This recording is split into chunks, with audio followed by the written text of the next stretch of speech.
আমি আজকে ২ মাস পর্যন্ত আমার মিটারটা বন্ধ। আমি অফিসটা খুললামও না, ধরলামও না, ছুঁইলামও না। আমি ১,০০০ টাকা ঢুকাইলাম, আমার ১,০০০ টাকার মধ্যে আমার ১৪ টাকা, ১,০০০ টাকার ভিতরে ১৪ টাকা আছে। বলেন আমরা কত টাকা ইনকাম করলে আমরা এই টাকাটা আমরা বিদ্যুতের এই টাকাটা দেব? আদার্স খরচটা চিন্তা করেন। শুধু বিদ্যুৎ খাতে যদি না চালাই, ওনার ঘরে কয়েকজন পাবলিককে জিজ্ঞেস করলাম, ওনারা বললো যে আপনি নাকি ২ মাস পর্যন্ত চালান না, এটার ব্যাড মিটার বাড়া গড় বাড়ায় এমনে হেমনে করে নিছে। তা আমরা কোন দিকে যাব ভাই? আমাদের তো বাঁশ ছাড়া কোনো উপায় বুদ্ধি দেখি না। দেখেন সাংবাদিক ভাই, একটা কথা বলি, বর্তমানে যে টাকাটা কামাই এই টাকাটা সংসার চালাইতে বড় কঠিন কষ্ট হয়। না পারি বউকে বুঝাইতে, না পারি মাকে বুঝাইতে, না পারি বাবাকে বুঝাইতে, বড় বিভ্রান্তির মধ্যে পড়ে গেলাম। এখন এই কথাগুলো কার কাছে বলবো? মনের মানুষ তো নাই। আমাদের সরকার আছে, সরকারের সাথে যদি আমরা কথা বলি, আমাদের পক্ষে সাধারণ মানুষ তো আমরা সরকারের কাছে যাইতে পারি না। দুঃখজনক, চাউল নাইলে পান থাকে না, পান থাকলে চুন থাকে না, চুন থাকলে ভাত থাকে না, ভাত থাকলে মাছ থাকে না। এই একটা বিভ্রান্তি নিয়ে আমরা বড় একটা সমস্যা পড়ে গেছি পাবলিক। আমরা মুসলমান হিসাবে আমরা যেভাবে চলাফেরা করি, সেই হিসাবে আমাদের এই চলা আসলে সত্যকার চলা বলে না।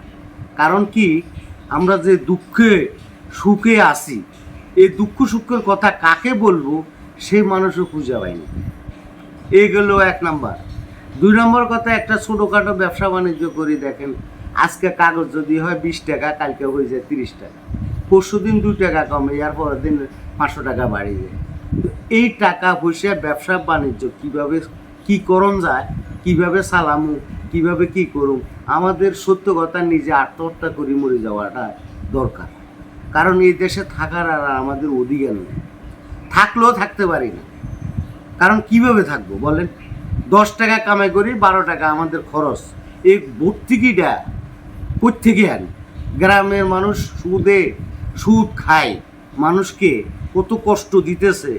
যেমন এই যে গ্রামীণ ব্যাংক বলেন, এইভাবে মাল্টিপারপাস একটা বাইরেছে, এইভাবে টাকা পয়সা উঠে প্রতি সপ্তাহে ১,০০০ ২,০০০ টাকা মানুষের ১০ টাকা কামায়, ২০ টাকা সুদের টাকা দিয়ে লাইতে হয়, এরপরে বুকে নিয়ে করতে হয় কাজা। বিভিন্ন ব্যাপার স্যাপার নিয়ে আমরা বাংলাদেশের মানুষ বড় অসহায় আছি। কিন্তু আমাদের ছোটোখাটো ফ্যামিলিগুলো কেউ জানে না, কেউ বুঝতে চায় না, কেউ তাদের খবরও নিতে চায় না। বর্তমান দেখেন আমাদের কুমিল্লা নাঙ্গলকোট যে রাজনীতিকের ব্যাপার স্যাপার, কিছু নেতা আছে, কিছু বড় বড় নেতারা আছে, অনেক দিকে অনেক সুখ সুবিধা সবাই ভোগ করতেছে, ছোটোখাটো মানুষগুলো কিছুই নাই। আমাদের একটা মকরপুর বাজার থেকে ইউনিয়ন